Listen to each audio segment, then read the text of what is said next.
Hello, Deaconess Sarah here. Today, we're going to talk about what is fair. What's fair? I'm going to explain something or a story that happened in the Bible. So, Jesus talked about a man who owned an orchard or a vineyard. He owned a place that needed workers. Okay? So he went to a group of workers and he hired some. Hey, come work in my field. And he did that first thing in the morning because there was a lot of work to be done. A lot of fruit to be picked, a lot of things to do, a lot of work. So first thing in the morning, he hires some workers. He says, I'm going to pay you $100 to work in my field. Great. Okay. So they get to work. Well, there's still more work to be done. So the man goes back. It's a little bit later. It's not first thing in the morning anymore, and he hires some more.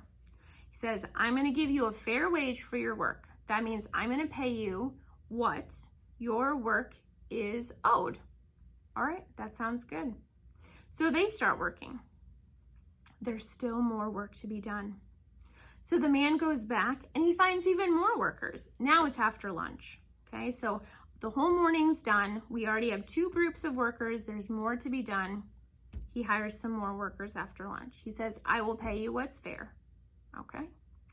Well, those guys, those workers that started first thing in the morning, they start thinking, oh man, he already promised us $100, but I bet we're going to get paid even more. Because you know what?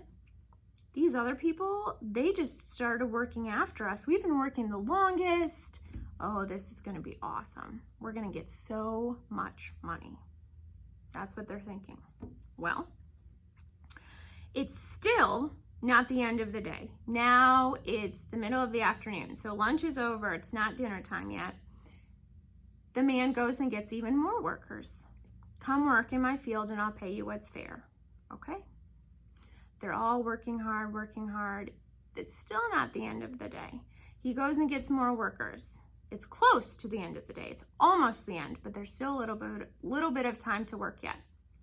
So he goes, he gets even more workers, and he says, I'm going to pay you what's fair. Come work until the end of the day. Okay. So all of these people now have been working. Some from the very beginning of the day, way in the morning, some in the middle, some in lunch, some towards the end, and some just started. And now, here we are at the end of the day. Okay. Well, remember what I said? The people at the beginning, that started at the beginning of the day, they're thinking, oh, we're going to get so much extra. We've been working so hard. Those people that just started, I'm sure they'll get something, but we're going to get so much. Well, the man gives the people that were hired last, that means they worked a little bit, $100. Whoa, is that nice? Okay. And he gives the next group each $100, and the next group, and the next group. And then he gets to the group that started first thing in the morning, and he gives them $100. And they're like, what? Are you kidding? $100? And the man says, well, that's what we agreed that I would pay you. That's what we talked about. Well, yeah, but we worked all day, and those people, that's not fair. They get $100 and they worked a little bit. I worked the whole day. And the man says, you are getting exactly what I said you were going to get. You were going to get. I'm allowed to be generous. That means I'm allowed to give and give and give as I want. I did not cheat you. I gave you exactly what we talked about. Rejoice in this gift. Rejoice in what you've been given. Okay. So what could this mean? Well, Jesus is making a comparison to believing in him and knowing about God and going to heaven. There are people who have been blessed to grow up going to church. I'll tell you, I'm one of those people. When I was an itty bitty little baby, My mom and dad took me to church. I was baptized as a baby. I always went to church. I got to grow up knowing that Jesus loved me. Every day I got to know that. And now I'm a grown-up, and my life is not over yet. And I still get to grow up and live every day knowing that Jesus loves me.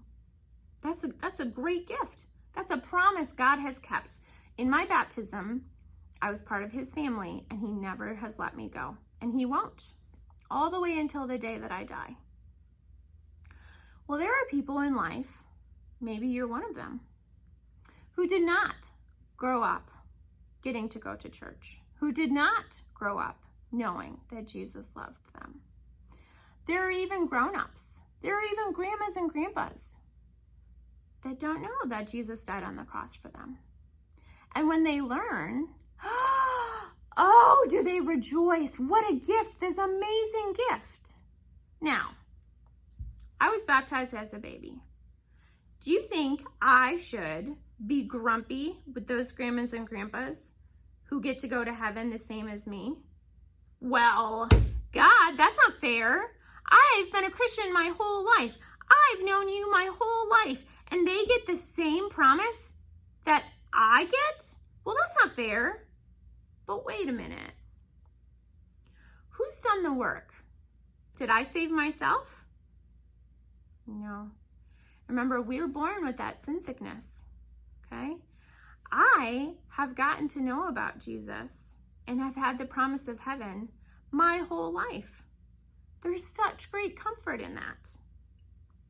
Someone who comes to know Jesus, who's baptized as a grown-up, as a grandma or a grandpa, thanks be to God. Because here's the thing, just like that man in the story, he didn't run out of money, right? He gave everyone $100 because he could. He had that. Wow, that is so nice. God has heaven. He has love. He has grace more than we could ever want. So we don't have to look at going to heaven as, well, I better get my spot and I don't want anyone else to come in. Nope. Heaven's bigger than we can understand. We don't want to look at God's love as saying, mine. I don't want to share. If I share, then mine's gone. Because that's not how it is. God's love flows and flows and flows and never stops. It's hard for us to understand that because we get tired, we get frustrated, we have that sin, right? But we don't have to compare because God gives his gifts and gives and gives and gives. So today, think about who you could tell the good news about Jesus to. Who hasn't heard it yet?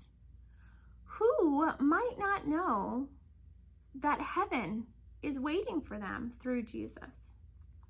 Share the good news. It's not something we keep a secret because God gives and gives and gives. Rejoice in knowing Jesus. Rejoice in whatever age you are that you know you're loved. And tell someone around you this week. Tell someone Jesus loves you. And I want you to be in heaven with me. And that's through Jesus. So rejoice that God gives and gives and gives. That some things aren't fair, and that's a gift. See you next time.